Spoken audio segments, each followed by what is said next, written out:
Assalamualaikum warahmatullahi wabarakatuh. Salam sejahtera bagi kita semua. Om Swastiastu, Namo Buddhaya, salam kebajikan. Yang saya hormati rekan-rekan pejabat utama, rekan-rekan Kapolsek, rekan-rekan media yang hadir pada pagi hari ini.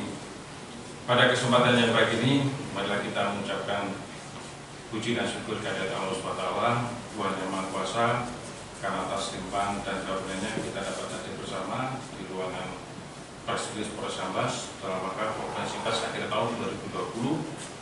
Semoga kegiatan ini dapat berjalan dengan lancar dan menghasilkan informasi yang bermanfaat bagi masyarakat Kabupaten Sambas. Mengawal sambutan ini, kami keluarga besar Polres Sambas mengucapkan selamat Natal bagi saudara-saudara kita yang merayakannya.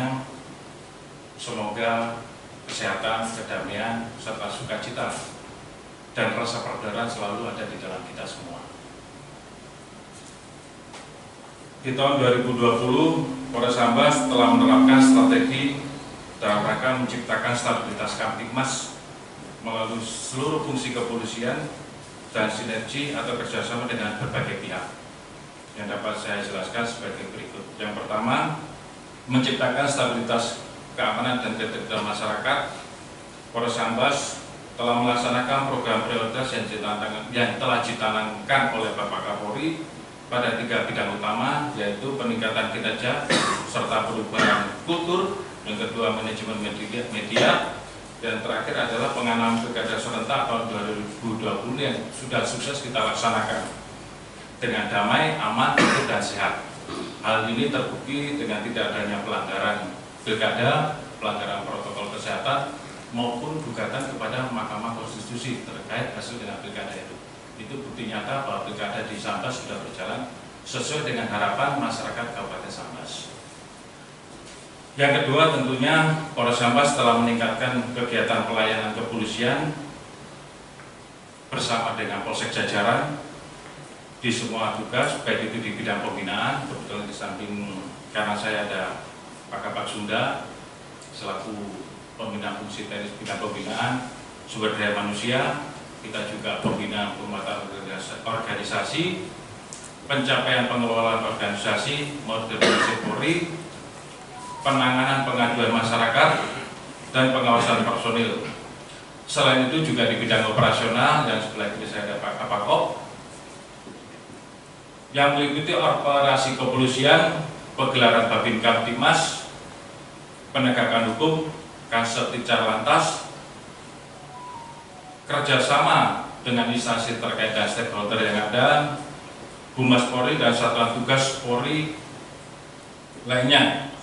Selain itu, Polres Sambas juga telah melaksanakan kegiatan pencegahan COVID-19, yaitu melalui kegiatan rutin dan operasi atau satuan gugus tugas dalam rangka meningkatkan kepatuhan masyarakat terhadap protokol kesehatan.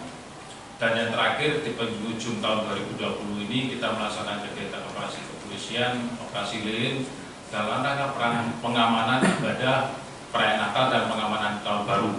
Khusus untuk tahun baru tahun ini, kita dalam situasi pandemi, himbauan saya kepada masyarakat Kabupaten Sambas agar tidak melaksanakan kegiatan yang menimbulkan kerumunan, tidak melaksanakan arak-arakan, pawai atau pesta kembang api.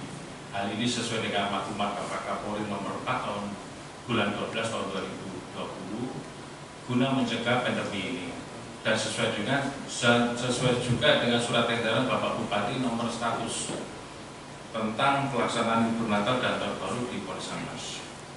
Yang terakhir, saya mengucapkan terima kasih dan penghargaan kepada seluruh komponen masyarakat Kabupaten Sambas dan rekan-rekan media serta seluruh personil Polres Sambas yang telah bersinergi dan bekerja keras dalam menjaga mengawal stabilitas Kamtibmas selama tahun 2020. Terhadap kejahatan umum masih mendominasi adalah perbuatan cabul, ya, masih mendominasi. Sementara kejahatan transnasional yang saya lihat datanya narkoba, Pak, ya, yang lain-lain kejahatan mengalami penurunan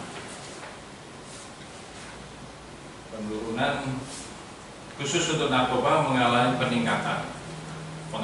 peningkatan dalam hari ini kita sudah over prestasi Terus Polrestabes sepanjang tahun 2020 juga telah melaksanakan pengamanan aksi unjuk rasa. Ada 3 aksi unjuk rasa dari kelompok TPC Bukatan, itu yang bulan Maret dan bulan Oktober, dan dari aliansi mahasiswa Kabupaten Sambas Hati-Hati Kita terkait dengan penolakan Undang-Undang Cipta Kerja. Semuanya juga berjalan tertib, lancar, dan ya kita bisa lihat sendiri kan, ini kerjasama dari semua pihak. Untuk kasus laka lantas, daerah paling dominan ya, untuk TKP dulu. TKP kita masih didominasi di daerah Pantura, sepanjang Selako sampai dengan perbatasan Sebawi. TKP laka lantas itu baik laka tunggal maupun laka yang karena lalainya. Di sini kalau kami melihat ya, kemarin sudah dikoordinasikan antara Kasal Lantas dengan Dinas Perhubungan terkait dengan rekayasa lantas. Di sini jalannya cukup bagus.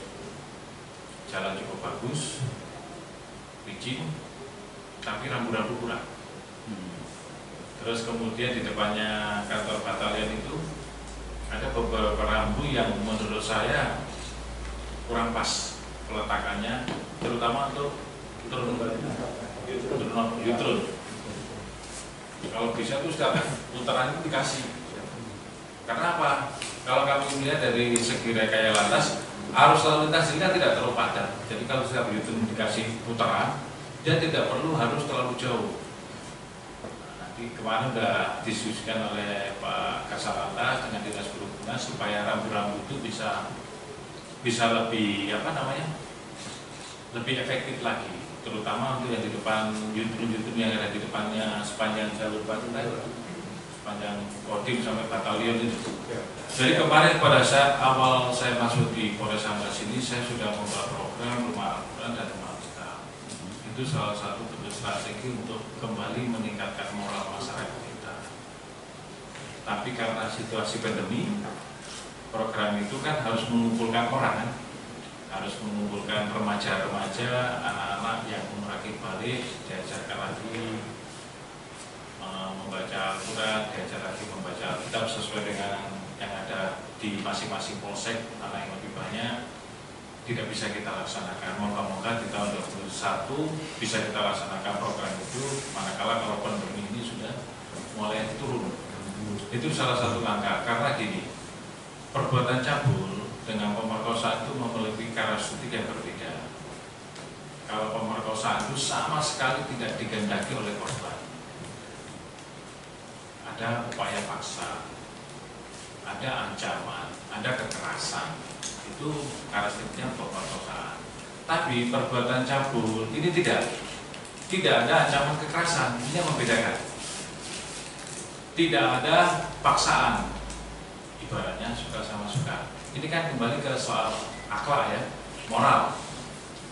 Bagaimana moral anak-anak ini bisa kita jaga kan itu.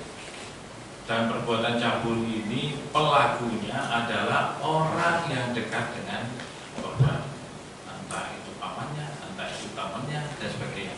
Tapi karena di undang-undang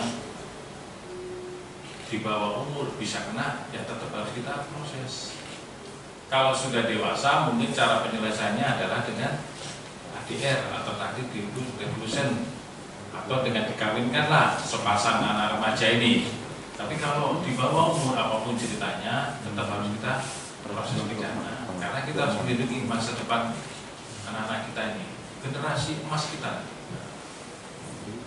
Untuk pengamanan tahun baru, yang pertama besok pagi kita seluruh Polres Sambas akan melaksanakan apel. Apel malam lagi, mengawalinya apel pagi jam 7.30 seperti biasa seluruhnya, termasuk juga Polsek Jajaran. Dan yang kedua apel malam secara serentak jam 8 malam di Polres maupun di Polsek Jajaran.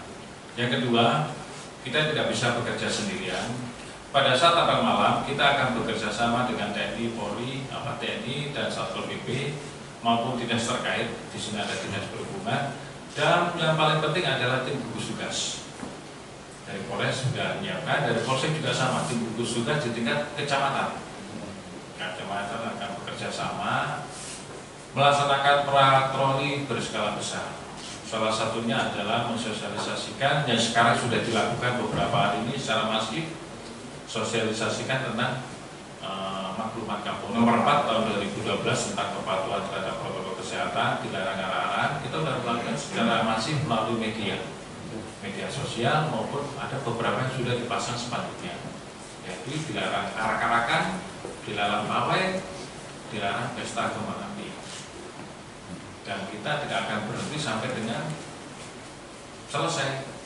Jadi kita awasi terus. Nanti untuk tempat-tempat kedai-kedai kita himbau nanti akan dilaksanakan besok pagi akan dilaksanakan rapat dengan Sekda. Jam operasional tutup jam berapa kira-kira? Kalau di beberapa tempat di Pontianak jam 11 sudah dibatasi. Dibatasi ini kan cuma malamnya aja. Artinya supaya tidak jadi potensi kerumunan. Kalau bisa pas mungkin bisa diterapkan itu ya Pak. Siapa tahu Pak ini mungkin rekan-rekan media juga bisa membantu mensosialisasikan. Besoknya lagi kan sudah operasional seperti biasa. Karena ini tradisi tahun baru ini kan tradisi yang tiap tahun ya. Tiap tahun selalu ingin buat, selalu ingin menyambut detik 0, jam 12 dan sebagainya.